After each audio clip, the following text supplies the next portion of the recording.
Daghan na gyud nangutana sa comment section ani ato ang window jamb ba no diri.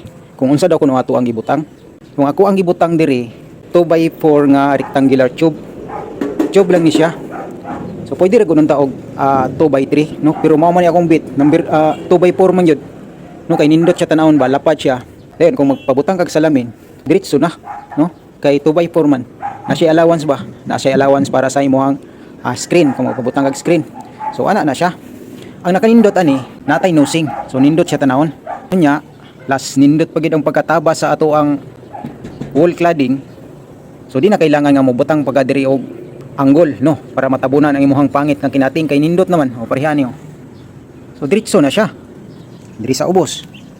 Nindot gihapon pagkakating. O di ba? Haom kayo ba? Oh. So wagi singaw. So mo nang gituyo na ko ning 2x4 para nindot siya tanawon. Atra kay siya ba? O di ba? Ana lang. Then kani ato ang door jamb na to. So naagi hapon nang utaan ani kung unsa daw kuno ni. So metal gihapon ni siya nga gifabricate. No. So baga po ni siya nga metal, di ni siya basta-basta gihapon tayaon kay galvanize ni siya. Nya pag palit na to ani, naka-primer na po nila daan. So diri atuan na ning gipalo-upan og primer para mo baga-baga siya ba. No kay naman tay agi sa mga spot po diri sa tuwang welding. So, di ba? Okay na kayo?